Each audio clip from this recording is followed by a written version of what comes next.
Qozoqlar meni erimdan tortib olib ertalabgacha navbati bilan. Assalomu alaykum aziz obunachilar. Bugun sizlarga musofir yurtda Qozog'istonda boshimdan o'tgan og'riqli, ammo saboqli voqeani aytib bermoqchiman. Bu hikoya har bir ayol, har bir oila uchun saboq bo'lishi mumkin. Oxirigacha tinglang. Hayotimda hech qachon esdan chiqmaydigan bir fasl bor. Bu Qozog'istonda o'tgan oylik kunlar. O'zim oddiy o'zbek ayoliman. Erim bilan 9 yildan beri birga yashab kelayotgandik. 3 farzandimizni tirnog'imiz bilan boqib katta qilayotgan paytimizda og'ir iqtisodiy ahvol sabab erim bilan birga chet elga, Qozog'istonga ishlash uchun chiqib ketishga majbur bo'ldik. Men unga ishondim. Birga boraylik, men ham qo'limdan kelgancha ishlayman, oila uchun, bolalar uchun ozgina pul yig'ib qaytamiz, deb yolvordim. U avvaliga qarshi edi, lekin keyin ko'ndi. Shunday qilib 2 oy avval biz Shimkentga yo'l oldik. Dastlab joylashish, hujjatlar, yashash joyi, ish topish, bularning bari oson bo'lmadi. Lekin baribir tirikchilik degani har narsa qildiradi. Erim qurilishda ish topdi, men esa oshxonada idish-tovoq yuvadigan bo'ldim. Har kuni charchab, kech soat 11 da uyga qaytardik. Erim ham charchagan bo'lardi. O'sha paytlarda men baxtliman deb o'ylardim. Chunki yelkadosh bo'lib, yurtimizdan yiroqda bir-birimizga suyangancha yashayotgan edik. Ammo oradan atigi 1 oy o'tib hammasi o'zgarib ketdi. Erim kechikadigan bo'ldi. Oldinlari meni ishxonamdan olib ketardi, keyin esa o'zing boraver, deydi. Telefoni ko'p vaqt egri-chapalak javob beradi. Uyga kelsa ko'zlarida o'zga bir olam. Men kutgan mehr, halovat so'nib borayotgandek tuyulardi. Bir kuni meni shubha bosdi. Ishxonamdan erta chiqib uni kuzatishga qaror qildim. Ustiga tushsam, yo'q, bu kutilmagan edi. U bir kafeda yosh bir qozog'istonlik ayol bilan o'tirardi. Qiz kulib, erimning yelkasiga boshini qo'yayotgandi. Men hayron edim. Ichimdan bir narsa uzilgandek bo'ldi. Yuragim uvishib ketdi. U uyga qaytganda hech narsa demadim. Lekin bir necha kun ichida u menga tog'iri qarolmay qoldi. Oxiri u o'z og'zidan aytdi. Men boshqa sevib qoldim, dedi. Men yig'lamadim, faqat jim bo'ldim. Ko'zlarim doim to'q edi, endi bo'shab qolgandi. Keyingi kunlarda u biz birga ijarada turgan uydan ketdi. O'sha qizning uyiga ko'chib bordi. Meni esa yolg'iz, begona yurtda, ishsiz, pul yo'q holatda tashlab ketdi. Na bolalarimizni esladi, na o'tgan yillarni. Yolg'iz qoldim. Og'ir, nihoyatda og'ir edi bu kunlar. Kundan kunga o'zimni yo'qotay dedim. Yotgan joyimdan tura olmaydigan ahvolga tushdim. Har kuni o'zimdan o'zim so'rardim. Qanday qilib bir ayol kelib erimni mendan tortib oldi? Men nima qilgandim? Lekin bu savollarning javobi yo'q edi. Bir kuni masjidga bordim. Imom bilan suhbatlashdim. U aytdi: "Bu sinf. Alloh sizni sinayapti. Sizni o'zgartirmoqchi, sizga kuch bag'ishlamoqchi. Agar siz bu sinovdan o'tsangiz, siz o'z hayotingizni qayta tiklay olasiz." Shu gaplar meni uyg'otdi. Men yana ishlay boshladim. Yashash uchun, bolalarim uchun, or-nomusim uchun. Qozoqlar ichida yaxshi odamlar ham bor ekan. Ayollar menga yordam berishdi. Yana ish topdim. Farzandlarim bilan aloqa qilib turdim. Har kuni ona seni sog'indik degan ovozlarini eshitib yashashga kuch topardim. Erim, u hamon o'sha qiz bilan. Eshitishimcha, qiz uni og'ziga bog'lab olgan. Erim na ishlayapti, na pul topayapti. O'zi aytgan edi, muhabbat uchun hamma narsani qurbon qilaman deb. Endi o'sha muhabbat ham uni tashlab ketibdi.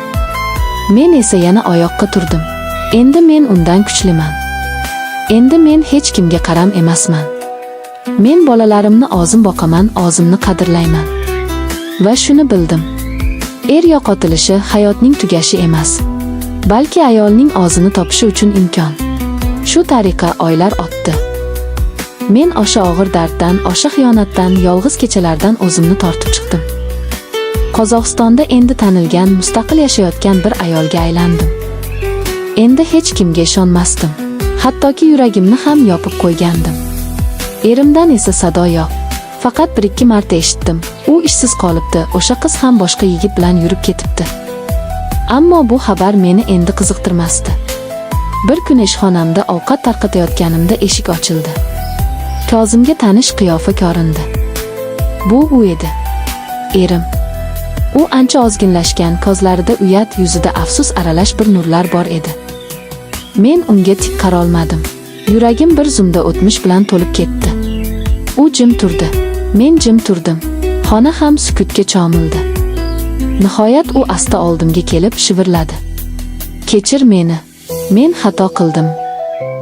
Men hech narsa demadim. Chunki bu so'zlarni yillar oldin aytganida, balki yuragim unga yana ochilardi. Lekin bugun men o'zgargandim. U yana so'zladi. O'sha qiz bilan muhabbat deb o'yladim, lekin u faqat vaqtinchalik his bo'lgan ekan. Sen esa, sen mening orqamda tog'dek turib bergan yagona ayol ekansan. Men seni yo'qotib, o'zimni ham yo'qotdim. Yuragim zirq etib ketdi. Men shu paytgacha o'zimni kuchli tutgan bo'lsam-da, ko'z yoshlarimni ushlay olmadim. U tiz cho'kdi. Men boshqa odam bo'ldim. Kechir. Menga yana bir imkon bergin. Bu so'zlar yillar ichida ko'nglimda qolib ketgan barcha dardlarni chayqaltdi. Men uni kechirgan edim aslida. Balki ko'nglimning tubida hali ham unga joy qolgan edi. Ammo men endi o'sha eski ayol emasdim. Men unga shunday dedim. Men seni kechirdim, lekin endi men o'zimni qadrlashni o'rgandim. Agar sen yana oilani, bolalarni, meni qadrlab yashashga tayyor bo'lsang, men seni qayta qabul qilaman. Boshqa yurakni buzish yo'q. Men bir marta sindim, endi yana sinmayman. U boshini egdi, ko'zlari yoshlangan edi. Shunday qilib, oradan ancha vaqt o'tib, biz yana birga yashay boshladik. Dastlab hammasi ehtiyotkorlik bilan boshlandi. Men ishimni davom ettirdim, u ham yana yangi ish topdi. Biz o'sha yaralardan birdan tuzalmadik. Ammo har kuni, har haftada ozgina mehr, ozgina hurmat bilan yuragimizni yangidan qurayotgan edik. Farzandlarimizni ko'chirishga qaror qildik. Qozog'istonda kichik bir hayotimizni qura boshladik. Bu safar esa yuraklarimizda muhr bo'ldi. Hech qachon bir-birimizni qadrlamay qo'ymaylik. Erim har kuni tongda uyg'onib menga "Rahmat, menga yana imkon berganing uchun" deb aytardi. Men esa har safar ichimdan "Bu safar chin sevgi bo'lsin" deb so'rardim. Bugun mana oradan 2 yil o'tdi. Biz hali ham Qozog'istondamiz. Yaxshi yashayapmiz. Yaqinda kichik bir do'kon ochdik. Erimga ishonchim asta-sekin qaytdi. Hali hamon ba'zan yuragimda og'riq bor, lekin u endi davo topgan yaraga o'xshaydi. Men bilaman, har bir ayol sevadi, ishonadi. Ammo har bir ayol ham kechira olmaydi. Men kechirdim, ammo o'zimni yo'qotmasdan. Men sevishni davom ettirdim, ammo bu safar shartlarim bilan. Endi men ham, u ham o'zgardik. Bu hayotda eng muhim saboqni oldik. Ishonch bir marta buzilsa, uni tuzatish uchun muhabbat yetarli emas, sadoqat ham kerak. Aziz do'stlar, bu hikoya hayotdagi og'ir kechinmalar, xiyonat, qayta sevish va kechirim haqida. Agar siz ham hayotingizda shunga o'xshash sinovlardan o'tgan bo'lsangiz, iltimos fikrlaringizni izohlarda yozib qoldiring. Siz nima qilgan bo'lardingiz? Kechirarmidingiz yoki tark qilarmidingiz? Obuna bo'lishni unutmang, sizni boshqa hikoyalar ham kutmoqda.